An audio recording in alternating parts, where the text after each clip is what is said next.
If the world looks more similar every day, why are cultural differences growing deeper? Published on 8th of July 2026, the piece challenges the intuition that a more connected world is necessarily a more uniform one. While it is easy to assume that global capitalism acts as a steamroller for local tradition, recent data suggests a paradoxical reality where cultural values are actually drifting further apart. By looking at how ancient agricultural legacies continue to shape the cognitive styles of modern university students, the piece offers a seed model of development, one where new resources do not erase old identities, but rather provide the water they need to grow. Written by Thomas Talham in Psyche, narrated for Ava. Back in 2007, I travelled to a remote corner of southwest China to hike to a picturesque village in the mountains. Along the way, I ran into two travellers from France, and we decided to finish the hike together. After we were done, we stopped for a meal before catching a bus back to civilization.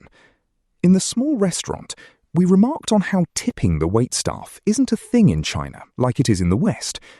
Without missing a beat, one of my travel companions said, "But they'll get that soon." That thought has stuck with me for years. The intuition was that China was developing, and that development would make China more Western. Since tipping is common in Western cultures, China would adopt tipping. The tipping example seems laughable. That's probably why the offhand comment stuck with me for so long. Tipping does not seem like an inevitable consequence of economic development. But the logic that spreading modernity will lead to cultural homogenization is a lot more compelling for people when it comes to things like individualism.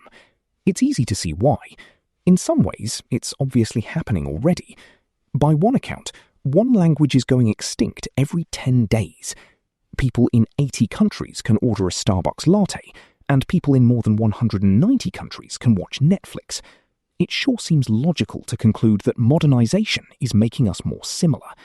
But when researchers have actually tried to document the size of cultural differences over time, the picture is far more complicated and more interesting. For example, when they analysed cultural differences in the World Values Survey from the first year of the survey in 1981 up to 2022, based on issues such as how to raise children and the importance of self-expression, researchers found that countries have grown increasingly different in their values, not more similar. This feels wrong. Over the same period, the world has become more interconnected, more educated, more urbanized, and more similar in GDP per capita, but cultures have somehow become more different in their values. To dig into this question, my colleagues and I began tracking what happens to people who move to more modernized environments. We couldn't force people to move to modern cities just to suit our scientific curiosity, but we hit upon the idea to track one group of millions of people who are already doing that. Every year, about 10 million students across China start college. Many of those students move. Some move to a nearby town, and some move thousands of miles away, from a tropical to a subarctic region, or from a tiny village to a megacity like Shanghai. If you think about it, all that movement is like a giant field study in the power of the environment. What happens when you send a malleable 18-year-old to a new environment? We tracked 1,462 students who moved to 18 universities all over China. The schools were a diverse bunch, from the most competitive national universities to small vocational schools. They also covered a broad range of geography, from huge cities that many in the West have heard of, such as Beijing and Shanghai, to towns that even people in China might have difficulty finding on a map, such as Zhoukou and Luzhou. We then gave those students a test psychologists use to measure cultural differences in how people think, one that's based on how they categorize objects. Participants look at images of multiple series of 3 items at a time, such as a panda, a banana, and a monkey. For each trio, they must choose which 2 items belong in the same category. The trios of objects have been carefully selected by researchers so that 2 objects in the trio are in the same abstract category.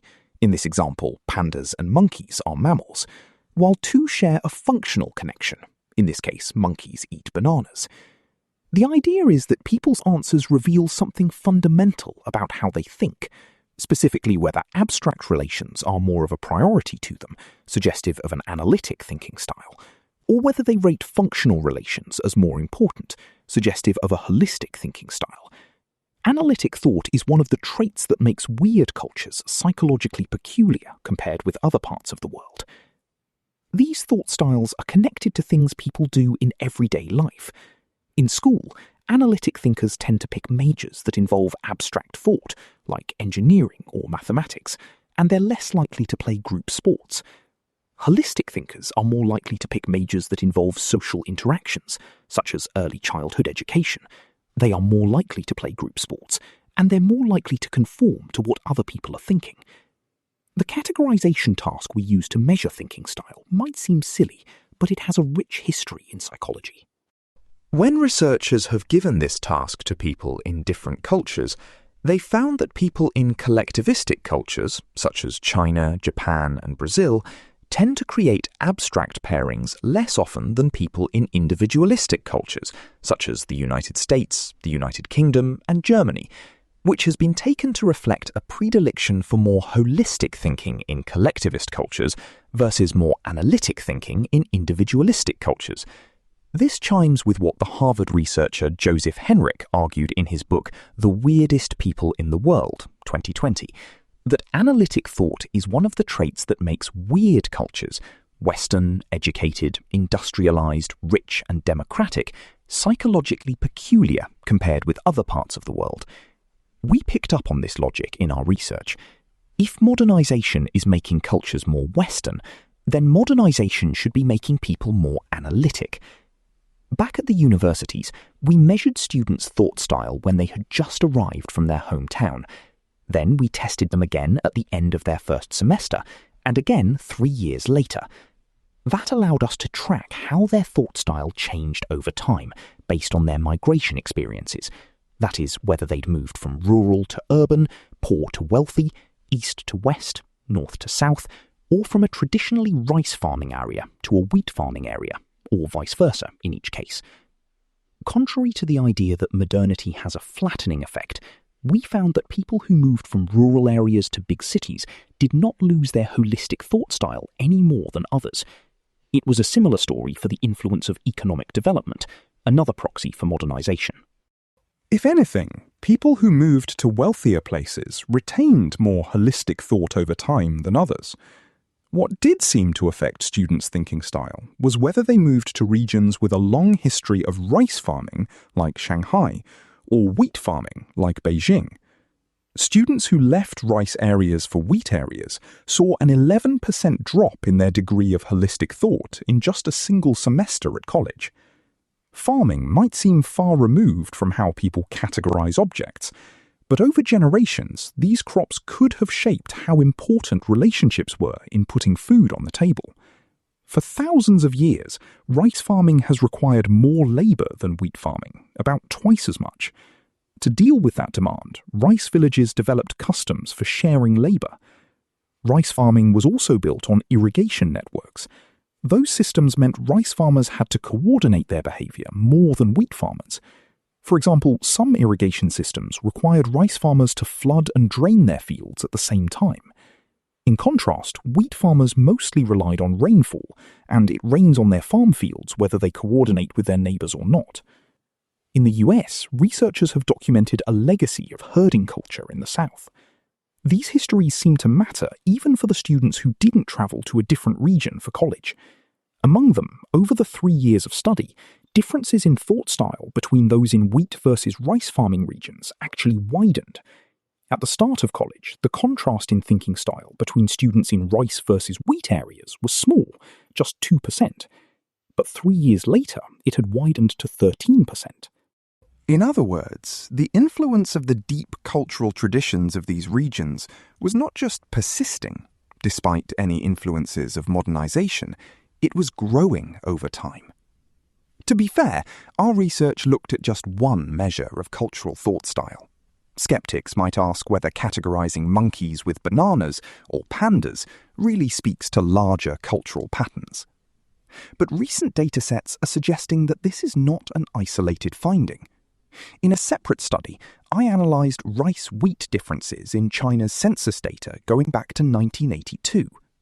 I looked at census data because studies have found that collectivistic cultures tend to have different demographics. They have fewer divorces, fewer people living alone, and more people living in extended families. When I analysed differences in China, oddly enough, rice-wheat differences were larger in the most recent census in 2020 than in 1982, when China restarted its modern census, once again suggesting a continuing influence of deep cultural traditions. These sorts of historical cultural legacies are not just over there in places like China.